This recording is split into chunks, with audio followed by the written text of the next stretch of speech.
Hello and welcome to another episode of Afro Power Reviews. Today we're talking about the trial of the Chicago 7, which has 7 people put on trial for starting riots in Chicago while protesting against sending more soldiers for the Vietnam War. Now, this movie sounds like a straightforward real life event, but it is the fact that these guys are targeted wrongly because the riots were started by the police, in fact, and these guys were just basically put on a witch hunt on a crucifix of sorts because the government had to prove a point. So relevant even today, right? But let's talk about the movie.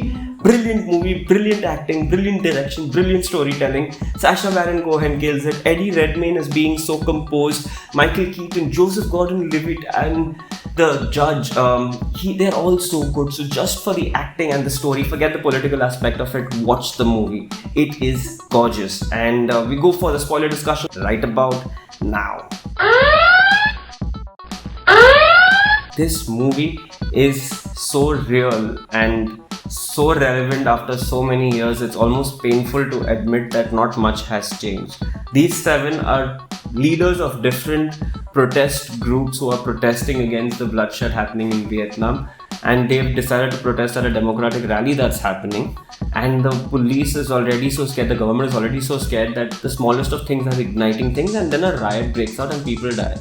And these 7 have become the government scapegoats, even though they won't have any solid evidence. The 7 are your Sacha Baron Cohen, you have the Yippies, which is the hippies, and you have these 2 guys, Eddie Redmayne and this other guy, who basically represent the more college and more respectable opposition group, if you might say so. And then there's this 40-year-old guy who's been a Boy Scout who's also protesting against it. And there were these 2 other guys who don't really know why they were there. They were apparently, as the movie said, something to appease the public, where they could hang the other 5, or they could make the other 5 look guilty and then release these 2 so it looks like, oh, the government's letting them go. So it was all in all a great plotline. It's obviously been told multiple times before this story, because I haven't seen it, but I saw Google, there's a lot of versions of this movie being told, and it's clearly an important part of American history. But let's just talk about each actor. Sacha Baron Cohen as the hippie protester who, from the very beginning of the movie, saying this is not a trial, it's a political trial. Takes more than half the movie for people to accept it inside the movie, and he's such a funny, lucky, happy guy that no one really takes him seriously, but he makes the most amount of sense. In fact, a lot of the events of the trial are told through him at a stand-up show which he's narrating later. So that's kind of a cool intercut thing that goes on. On the other side, you have Eddie Redmayne, who's a standout. I mean, normally he's playing Newt Scamander in Fantastic Beasts and Where to Find Them. And in this, he's playing this calm, composed guy who's somewhere trying to come out of his father's shadow, trying to prove a point. So he's standing up. He obviously wants to get into politics later by doing the right thing.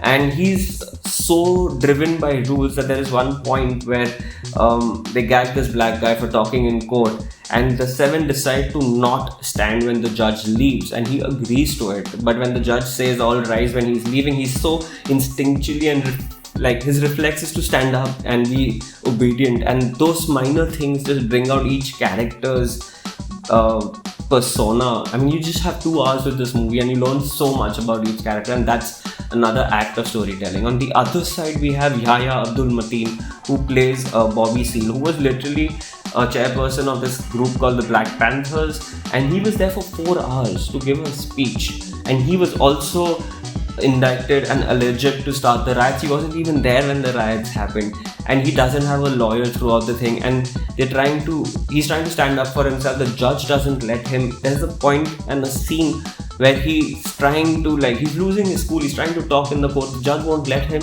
The judge sends him into a back room to get gagged and chained, and he's brought back like that, and it's a painful sight to watch because he's got a big gag on his mouth and his eyes are speaking. It's almost like you can see how angry he's, like a caged animal who just wants to let go, but he can't do anything about it. We saw Yahya Abdul in Watchmen last year on the HBO Watchmen show, and he did a brilliant job there, and here he's continuing to shine. So clearly I see a lot more coming from him. The judge, Frank Langella, he is this old judge who's clearly given instructions by the government to proceed a certain way and to make sure these 7 are guilty. He is senile, and he's not even trying to be irritating or anything, but he just makes you angry and you're like, you can see through it, but he doesn't care. He's done such a wonderful job. It's amazing. And then you've got Michael Keaton, who's there for all of 10 or 15 minutes. He's the ex-attorney general who told the president that they cannot indict these guys because the riots were, as per investigation, started by the police. But the judge so cleverly does not accept his statement and does not get it shown to the jury so that they can it'll make it a biased discussion. It's just like some points of it just make you so angry, and at the same point you're just like, yeah, this is what happens all the time, right? All in all, a beautiful movie, and it's just 2 hours and it doesn't feel like 2 hours. I could watch another hour of this. It's tight, it's crisp, the writing is great, the performances are so good.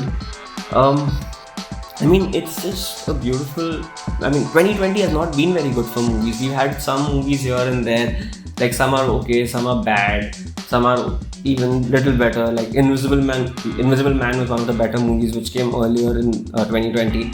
This is definitely on top. Like, it's so good.